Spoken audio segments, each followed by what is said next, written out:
With 7 world championships, 103 wins, and 103 poles, and countless other records, Lewis Hamilton is without a doubt one of the all-time greats in Formula 1.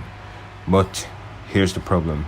You see, last year, Lewis Hamilton was fighting with Max Verstappen to get a record-breaking 8th world title, which he sadly lost for certain reasons. But fast forward to 2022, which we are in now, and he's pretty much lucky if he got on the podium or even score a point. And add that to the fact that his teammate is outscoring him currently in the driver's standings, and he didn't even score a point in the Imola GP on pure pace. Who would have thought last year that all of this would have occurred? But here's the question.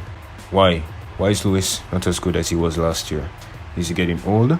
Is he not confident with his car? Is his car any good at all? Well, in this video, let's take a deep dive into what's causing Lewis to not perform like he did last year.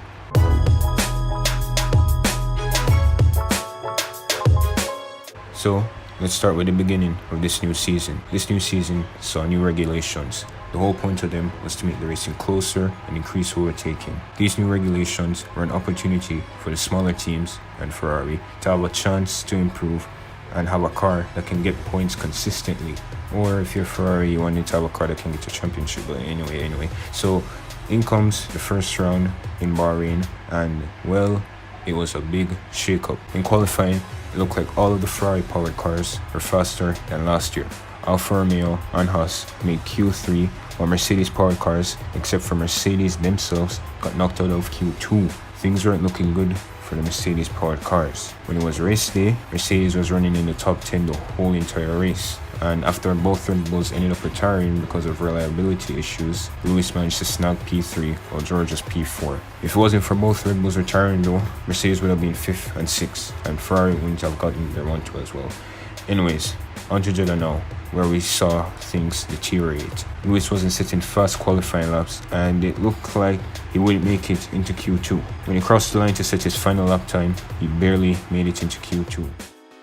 Until Lance Stroll out of nowhere knocked him out of Q1. So yeah, that was kinda embarrassing. It was something all of us fans were shocked to see. It was the first time Lewis didn't make it into Q2 on pure pace since the 2009 British Grand Prix. Come race day, and he would climb up the field, but he didn't get to pit because of an unfortunate safety car. He ended up in P10, getting 1 point, while his teammate finished P5. Come Australia, and things were back to normal. Hamilton qualified 5th, while Russell qualified 6th. When the race was over on Sunday, Russell got a podium, while Hamilton finished 4th. Moving on to Imola, and it was no better for Hamilton because of a red flag in qualifying. Him and George were out of Q2, where George and Lewis got 11th and 13th respectively for the sprint. When it was time for Saturday's sprint, it was no better. Hamilton finished P14, while Russell stayed in P11. Sunday's race was again no better for Hamilton. He was stuck behind Pierre Gasly, while his teammate was battling for P4, and he sadly got lapped by Max Verstappen, the same man who he was battling for the championship with last season. Hamilton ended up P13 for this race and scored no points on pure pace. The first time since the 2009 German Grand Prix. Well, actually, it was the first time since the Azerbaijan Grand Prix last year, but nah, that doesn't count for this comparison. Anyways, plus, in the current driver standings, George was 4th, while Lewis was 7th, and George is the only person to score in the top 5 in every race so far. Anyways, what is the main cause for Lewis's poor performance this year? Let's get into that right now.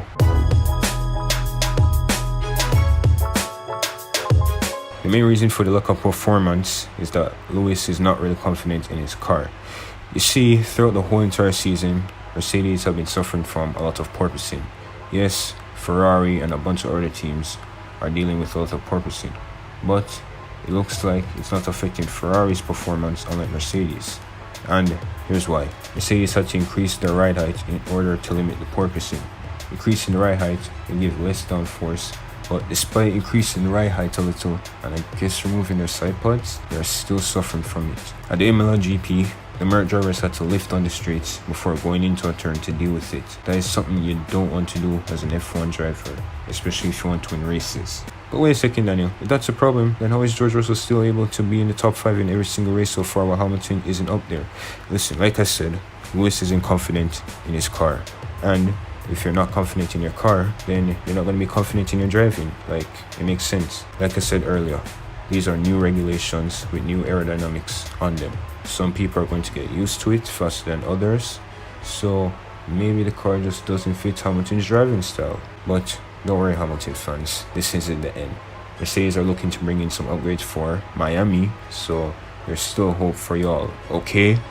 Good. Anyways, that's all the info I can get for you guys. If you guys have any other reasons for Hamilton's lack of pace, then be sure to let me know in the comments. Also, don't forget to give this video a like and subscribe for more motorsport and F1 content. So that's it. I'll see you guys in the next video.